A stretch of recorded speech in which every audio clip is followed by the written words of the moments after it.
Missões estaduais, depois da morte do nosso pastor Samuel, o coordenador de missões estaduais, da área de missões estaduais, nós, povo batista pernambucano, assume uma nova posição com relação a missões no nosso estado. Nós somos todos missionários. Morreram alguns missionários no campo pernambucano, pastor Erondi, pastor Marcos Uchoa, pastor Moabe, missionária Sônia, nesse período de pandemia, e também o nosso coordenador, e 15 pastores no campo pernambucano. 15 pastores batistas morreram com essa doença, vitimados pela SARS-CoV-19. E eu estou vacinado. E muitos irmãos aqui, quem já se vacinou, por favor, faça um sinal com a sua mão, olha aí. Grande maioria já se vacinou e não teríamos pecado se tivéssemos dito que só os vacinados poderiam vir. Mas não dissemos, dessa vez não dissemos, e aí não cometemos esse pecado. Se alguém acha que é pecado dizer isso, mas, meus irmãos, quero também salientar que hoje nós temos 3 Euclides aqui no culto. Pastor Eric, 3 Euclides. É mole ou o que mais? Eu não sei se tem mais de 3, mas 3 eu estou vendo. O irmão Euclides, vizinho aí do irmão diácono Vladimir, não é isso, irmão Euclides? Olha aí. Euclides, seja bem-vindo juntamente com a sua esposa. É uma alegria recebê-lo. O Euclides, pai do pastor Eric, seja bem-vindo também. E o Euclides aqui à frente, nosso irmão do Ministério de Libras. Louvado seja Deus pela fidelidade dos irmãos e pela presença de vocês entre nós. Mas, irmãos, então a noite de missões estaduais, você pode assistir, está gravado no YouTube. E, meus irmãos, o pastor Samuel Couto, pastor da Igreja Batista em São Martim, pregou a mensagem da noite de lançamento da campanha. E eu anotei aqui algumas coisas que ele falou. Jesus está presente, isso nós podemos constatar também nesse culto. Podemos ver nas orações, no louvor e na ceia do Senhor. Jesus está presente nesse culto. E também esteve presente ontem no lançamento da campanha. Jesus está vendo. Diz a palavra de Deus no capítulo 9 de Mateus, Jesus vendo as multidões. Jesus está vendo. Ele está presente e ele vem no capítulo 9 já trabalhando, atuando, curando, abençoando. Ele está vendo. E ele está movido pela sua compaixão. Que não adianta, meus irmãos, eu dizer, compaixão eu tenho, se a minha compaixão não me move, se eu não sou movido pela compaixão que tenho. Eu sou muito compassivo, eu vejo as pessoas, eu vejo as multidões, eu vejo os caídos, eu vejo os invisíveis, até os invisíveis eu vejo os que sofrem, eu vejo os doentes, mas eu não sou movido. E que adianta? Mas Jesus é movido pela compaixão. Jesus toma a iniciativa. Ele veio e habitou entre nós. Tornou-se carne e habitou entre nós. Ele tomou a iniciativa. Ele veio buscar e salvar o que se havia perdido. Então, basicamente, foi esse o esboço do pastor Samuel Couto ontem na mensagem. E, meus irmãos, nós estamos dizendo compaixão eu tenho. Nós colocamos aqui também no púlpito o cartaz de missões estaduais para dizer: compaixão eu tenho. Para que os irmãos em casa também tenham compaixão, para que os irmãos que assistem esse culto tenham compaixão e sejam movidos. Você já viu na bandeira do Brasil que está escrito ordem e progresso? Talvez nem tenhamos tanta ordem e nem tenhamos tanto progresso assim como queremos, como precisamos. Mas está escrito lá para que alguém pratique, para que seja assim, para nos despertar. Talvez não tenhamos nem tanta compaixão, mas está escrito aqui para que a gente tenha, para que a gente seja compassivo. O objetivo, portanto, não é provar que Jesus é compassivo. Isso não há necessidade de provar, Ele é. Jesus tem compaixão. Ele veio, quando Ele nasceu, viveu aqui entre nós, Ele mostrou com a sua iniciativa que Ele é compassivo. Então o objetivo dessa campanha, o objetivo dessa palavra não é dizer Jesus é compassivo, Ele é. Você sabe que Ele é. Ainda que a sua depressão lhe confunda, ainda que você diga a si mesmo e o seu coração lhe engane, disse João, maior é Deus do que o nosso coração. Jesus é verdadeiramente compassivo. O objetivo não é dizer que Jesus é compassivo, porque nós já sabemos que Ele é. Mas o objetivo também não é nos convencer para sermos compassivos, ou fazer um questionário. Não é esse o objetivo. Fazemos um questionário para saber se somos compassivos ou não. O objetivo é mover a nossa compaixão. Mover a nossa compaixão. O objetivo é nos despertar, nos levantar. Esse é o objetivo. Esperamos, irmãos, que ao final dessa jornada de um ano, porque a campanha começa agora e ela vai até julho do ano que vem, ou até junho do ano que vem, quando nós começaremos uma nova campanha. Então esperamos que o povo de Deus, batista pernambucano, tenha alcançado o alvo de 600 mil reais. E aí o pastor Gileade ligou para mim logo em seguida, ou mandou um zap para mim logo em seguida, depois daquele culto, e disse: irmão, tudo foi muito bom, mas nós esquecemos de dizer qual é o alvo. Todos os que falamos esquecemos, irmão Josué, de dizer qual é o alvo. Pastor Gileade estava atento, inclusive ele também, porque ele falou por último e não se lembrou. Nós não lembramos de dizer, e ele disse: se eu tivesse me lembrado, eu teria dito que 70 mil batistas, se cada um der 20 reais, atingiremos 1.400.000. Se cada um der 20 reais, atingiremos 1.400.000, e não apenas 600 mil.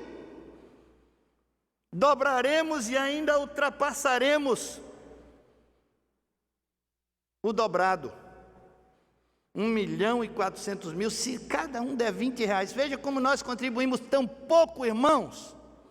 E se nessa igreja os contribuintes que oscilam entre 250 e 300, e como somos assim, um mês contribuímos e outro não, digamos que tenhamos 500 pessoas contribuindo ao longo do ano, ao longo do semestre ou do trimestre. Não sabemos como você faz a sua contribuição, ou quando dá, ou quando se lembra. Não sabemos como é o seu interesse pelo reino, o seu compromisso com o reino, não sei.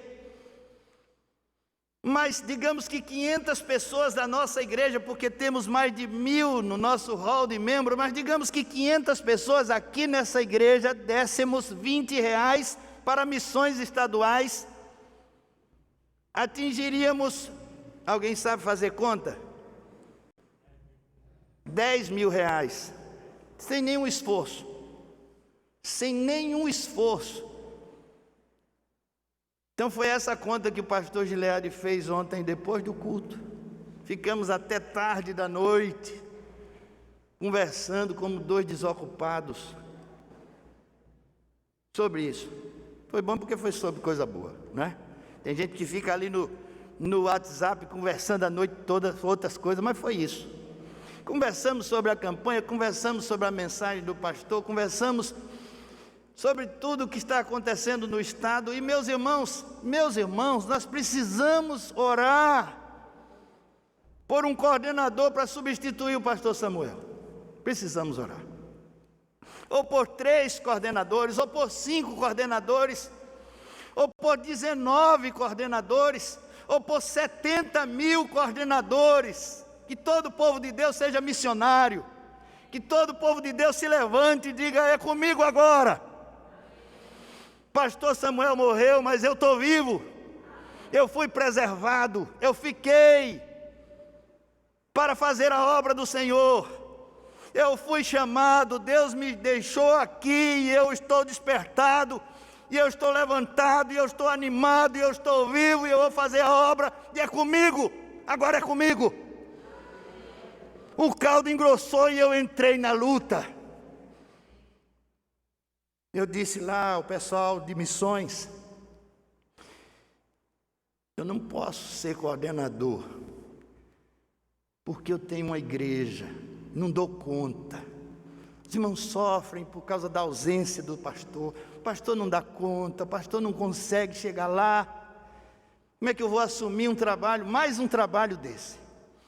Então eu assumi temporariamente, até que Deus nos mostre o homem de paz, o homem de fé, o homem de missões, o homem apaixonado por missões, para continuar daí em diante. E aí nós daremos o suporte. Temos uma equipe de missões aqui na igreja, e a irmã de Jailda está à frente desse trabalho, organizando. E nós estamos, meus irmãos, com esse compromisso de continuar a obra, de fazer a obra. E eu conversando com o pastor Gileade ontem, ele disse: olha, pastor, nós podemos dividir aí o estado todo em regiões, em macro-regiões, depois em micro-regiões, espalhar coordenadores, e o povo todo será missionário. Esse é o nosso desejo, irmãos. Compaixão eu tenho, mas que adianta eu ter compaixão e não ser movido pela compaixão? Do que adianta eu ter compaixão e ficar lá olhando e dizendo: ah, que coitado daquele pobre, que coitado daquele miserável. Meus irmãos, eu vi uma oração de um padrasto essa semana. Ele tem os filhos dele e os filhos da esposa dele.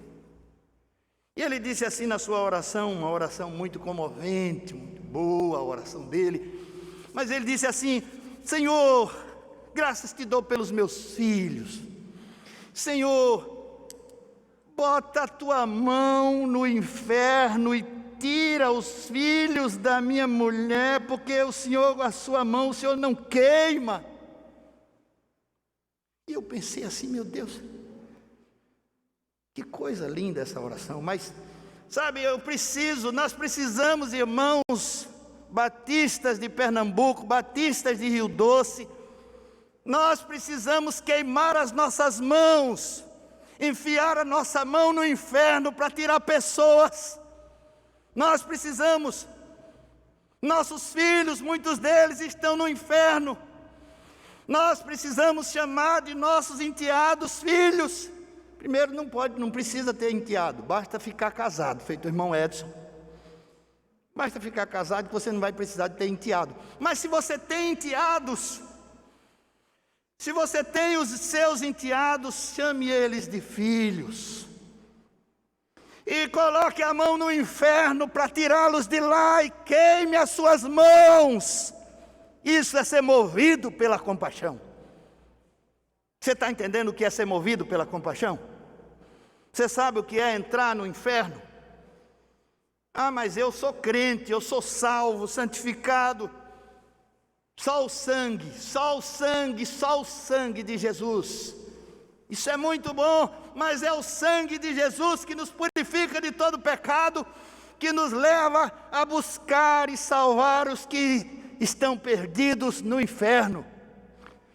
É o sangue de Jesus que nos faz ir para a beira do canal, tirar o afogado no álcool, o afogado nas drogas. É o sangue de Jesus Cristo, porque se não faz isso, então não fomos libertos ainda.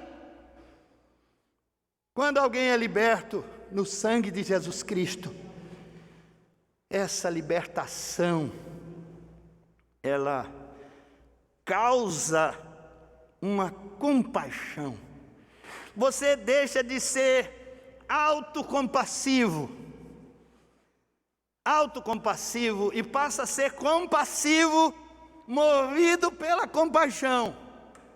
Porque antes de Jesus eu tinha uma autocomiseração, autopiedade. Eu só olhava para o meu umbigo, eu só pensava em mim.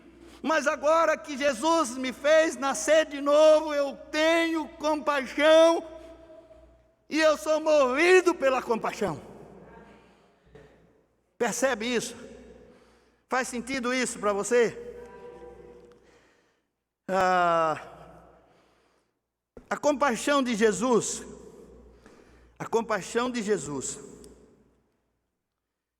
faz parte da sua natureza humana e da sua natureza divina. Ele é compassivo por educação e princípios familiares. Compassivo por educação e princípios familiares. Dos ensinos adquiridos com seus pais.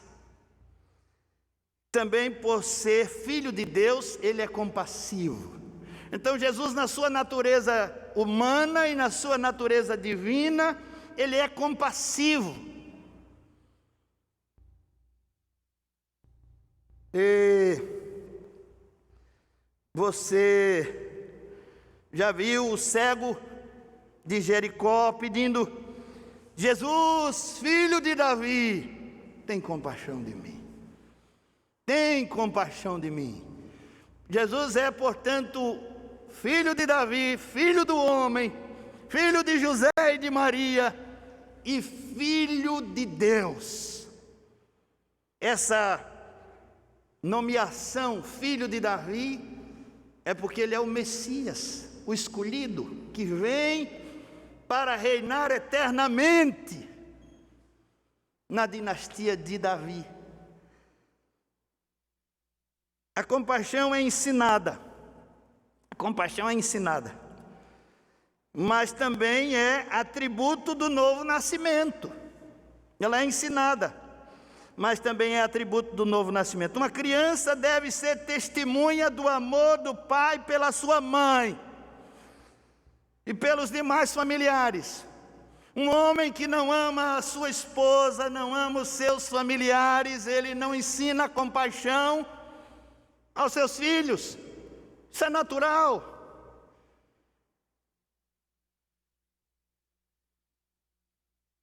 O testemunho de José quando intentou deixar Maria em secreto para poupá-la, é um indicativo de compaixão. José teve compaixão de Maria, mesmo pensando que ela tinha traído ele. E ele resolveu deixá-la em secreto. E o Espírito Santo de Deus, o anjo Gabriel, falou com ele: José, fica aí, toma conta dela. O que está gerado nela é do Espírito Santo, é de Deus. Ela não te traiu, fica aí. Mas o espírito que havia em José da sua família. Seu coração era compassivo. Jesus aprendeu isso também na sua humanidade com José. Quando Maria estava lá nas bodas de Caná, que faltou vinho, ela teve compaixão daqueles festejos, daqueles festejantes, celebrantes. E ela falou com Jesus: eles não têm vinho, faltou vinho. Compaixão é isso, é botar-se no lugar do outro, colocar-se no lugar do outro, ser movido pela compaixão. Então, Jesus aprendeu na sua humanidade com seus pais a ser compassivo. Se você não ensinou seus filhos, você perdeu tempo, meu velho. Você fez feio e precisa consertar agora. Não é fácil consertar agora, depois deles velhos. Não é fácil juntar o leite derramado. Não é fácil tirar a água da terra que já está escoada, já caiu na terra. É impossível. Mas o que é impossível aos homens é possível a Deus. Para Deus não haverá impossíveis. Então, você ensinou seus filhos, você está ensinando seus filhos, principalmente os pais de criancinhas. Vocês estão ensinando seus filhos no caminho em que eles devem andar. Vocês estão ensinando a compaixão. Eles serão movidos pela compaixão que você ensinou. Mas os filhos de hoje, a geração de hoje está perdida, e só a graça de Deus para restaurá-la, porque foi ensinada a autocomiseração, a não assumir culpa, a não se arrepender de nada do que faz, e tem aprendido a fazer tudo errado. Essa é a geração que nós estamos vivendo, uma geração de mimados e mimadas, que são infelizes hoje e serão infelizes depois, destruirão a própria vida e a própria família, autodestrutivos, autocanibalistas ou canibais, consomem a sua própria existência. Compaixão é ensinada, mas também é atributo divino. Jesus ressalta, no entanto, as obras do seu Pai. Jesus ressalta as obras do seu Pai. Jesus não diz, eu que estou dizendo que ele foi também ensinado pelo pai José e a mãe Maria. Mas Jesus não ressalta as obras de Maria ou as obras de José. Quem faz isso é a Igreja Católica. Jesus ressalta as obras do seu Pai. Mas eu estou dizendo a você que você, pai e mãe, deve ensinar aos seus filhos a compaixão, desde pequeno. E o pai ensina aos seus filhos quando ama a esposa, quando cuida da esposa, e a esposa também quando cuida do marido. Por isso nós temos casamentos com 50 anos. Por isso que nós temos filhos que têm compaixão. Jesus ressalta, no entanto, as obras do seu Pai, o amor do seu Pai. Em João 14, Jesus disse: vocês não me conhecem, não estão vendo que eu vim do Pai, não veem pelas obras que eu faço. As obras que eu faço, as faço vindas do Pai. Então eu e o Pai somos um. Eu e o Pai somos um. Jesus fala do amor de Deus, o Pai, porque Deus amou o mundo de tal maneira. Então nós conhecemos o amor porque Ele nos amou. O filho conhece o amor porque o pai o ama, a mãe o ama. Irmãos, quem foi a mãe de Lázaro e o pai de Lázaro? Eu não estou falando desse Lázaro aqui da Bíblia, tem dois na Bíblia. Estou falando do Lázaro lá do Goiás. Quem foi a mãe daquele condenado? Quem foi a mãe daquele condenado? Mostrou amor a ele, será? Talvez. Não sei, o ser humano é livre para decidir o que ele vai fazer da vida dele. E a mãe pode ter sido até uma beata, ou pode ser uma beata que está lá chorando. Não sabemos. Quantas mães, Teodósio, Nailton, quantas mães estão nos presídios, na porta esperando para visitar os seus filhos. Quantas mães? Mas Jesus ressalta, no entanto, as obras do seu Pai, o amor do seu Pai, porque Deus amou o mundo de tal maneira. Jesus ensina a orar buscando o pão nosso de cada dia, perdão para os nossos pecados. E Jesus nos ensina a perdoar uns aos outros. Isso é tudo movido pela compaixão, ou a compaixão em movimento. A compaixão em movimento. Jesus é movido pela compaixão. A encarnação do Verbo é compaixão, é a compaixão de Deus. É Deus em movimento na direção do que se havia perdido. Veio para o que era seu, ou veio buscar e salvar o que se havia perdido. Movido pela compaixão. Compaixão é empatia, colocar-se em lugar do outro, assumindo inclusive a culpa.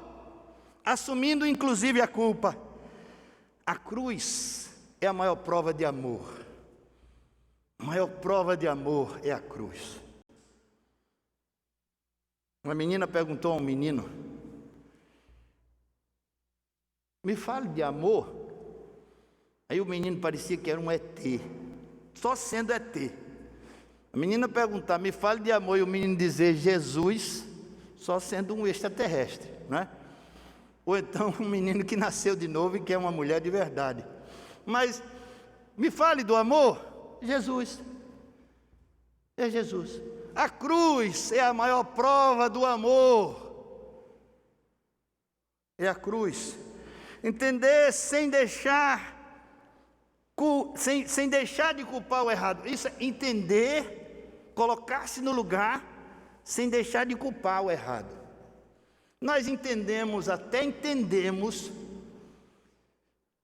os homossexuais, as lésbicas, LGBTQ+.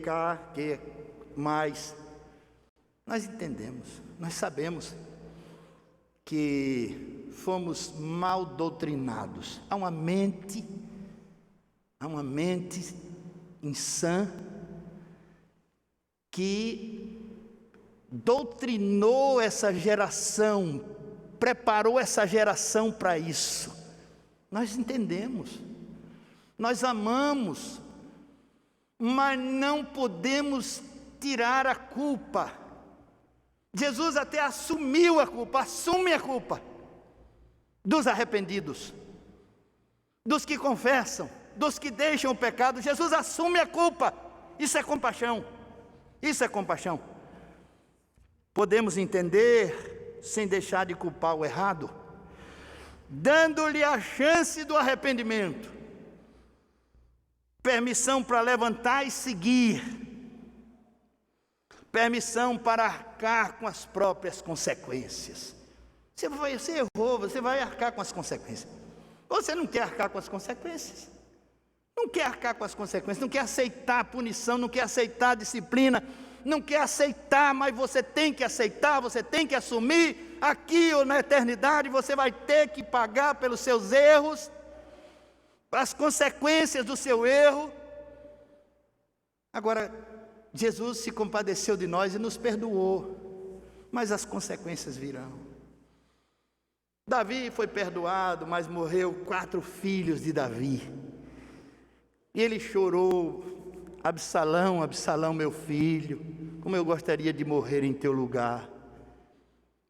Chorou a culpa, ele teve que sofrer as consequências do seu erro, mas ele foi perdoado. Natã disse a ele: tu não morrerás, estás perdoado. Deus te perdoou.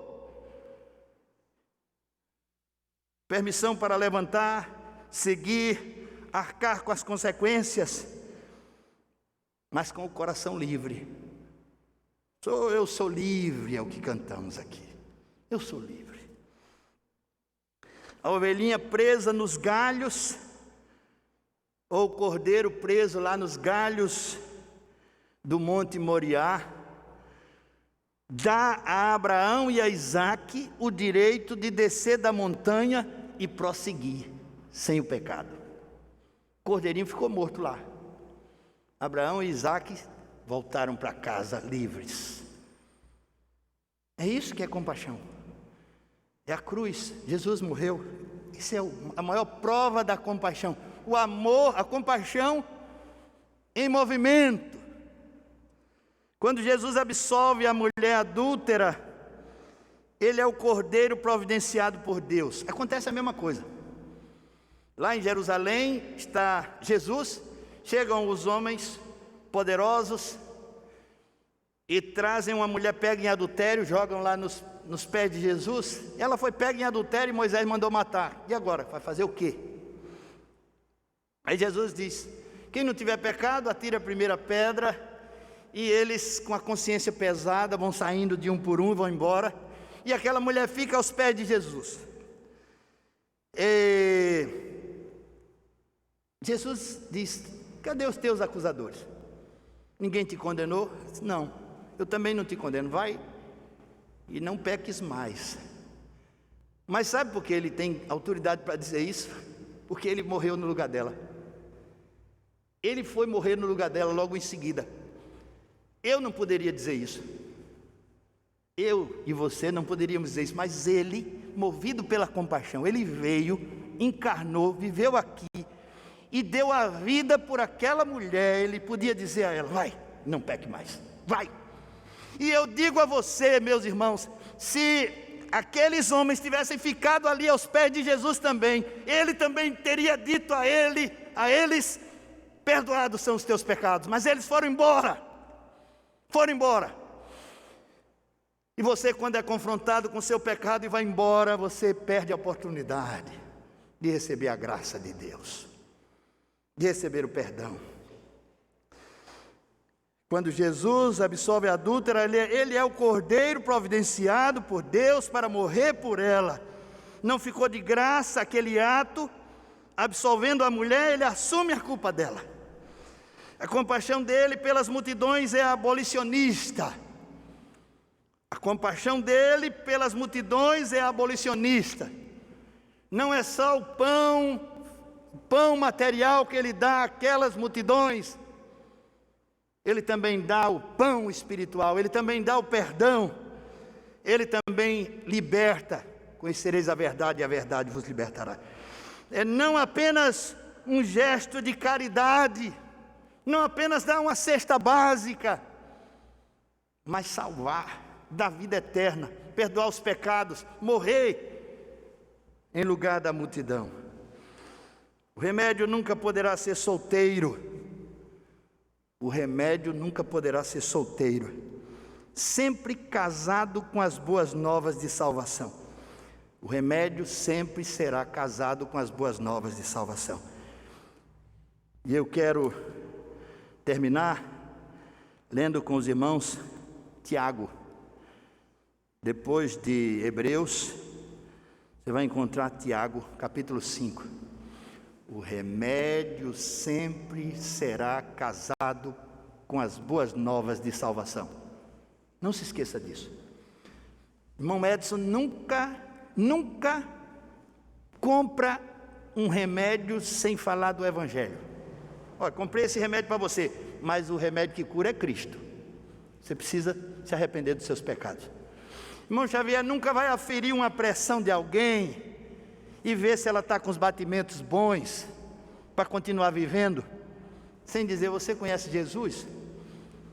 Você conhece? Então, o remédio nunca será solteiro. O remédio sempre será casado com as boas novas. Você entende isso? Isso é ser movido pela compaixão. Ou a compaixão que nos move. Compaixão que nos move. Não, a gente vai estar botando água no cordão, porque as multidões, Jesus disse, vocês vão ter sempre. Os pobres, vocês terão sempre. Aí Tiago, que é irmão do Senhor Jesus, pastor da grande igreja de Jerusalém, a primeira de Jerusalém, ele escreve no capítulo 5,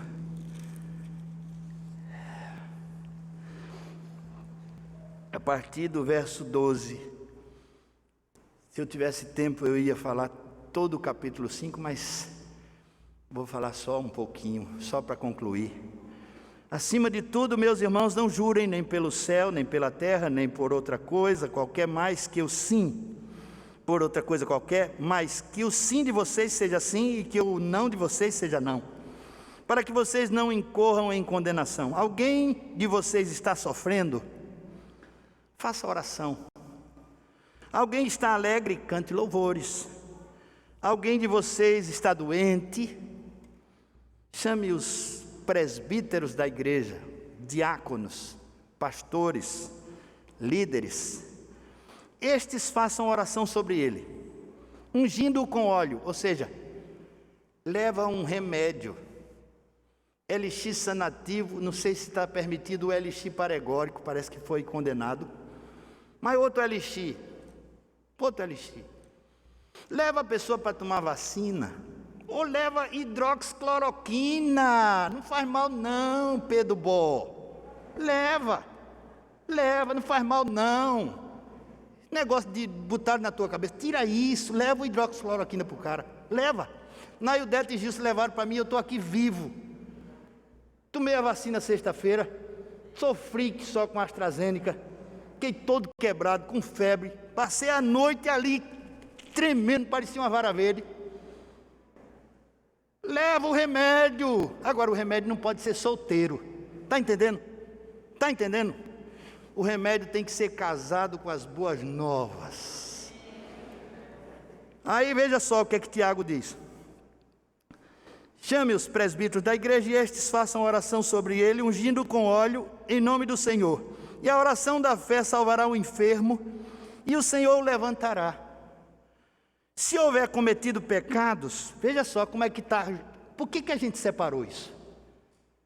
Quem foi o pastor mentiroso que ensinou a gente a separar o remédio, fazer esse divórcio entre o remédio e as boas novas? Quem foi? Quem foi que fez a gente separar a cesta básica das boas novas? A gente dá a cesta básica, mas tem que dar as boas novas casada. Senão não vai fazer nada, não vai fazer efeito não. Ele vai comer e vai botar para fora e vai ficar com a mesma fome e vai para o mesmo inferno que ele ia antes. Então, e a oração da fé salvará o enfermo e o Senhor levantará, e se houver cometido pecados, estes lhes serão perdoados. Portanto, confessem os seus pecados uns aos outros e orem uns pelos outros para que vocês sejam curados. Muito pode, por sua eficácia, a súplica do justo. Elias era homem semelhante. E toda vez que eu leio esse texto, irmã dos anjos, eu lembro da irmã dos anjos. A súplica do justo pode muito em seus efeitos. Pode ser que tenha um justo naquela visita, não é não, irmã? E a oração do justo pode muito em seus efeitos. Pode ser que tenha um justo ali naquela oração, e aí o irmão vai ser curado. Que Deus nos abençoe, irmãos. Que Deus se agrade de nós. Compaixão eu tenho, mas só adianta se for em movimento. Só se for com investimento próprio, investimento completo, integral. Deus nos abençoe e se agrade de nós. Nós podemos cantar aquela música? Ou já escolheu outra? Não, eu pensei que a gente ia cantar agora a música da campanha, mas parece que ainda não estamos preparados. Não é isso? Ainda não. Vamos cantar então a música proposta. Vamos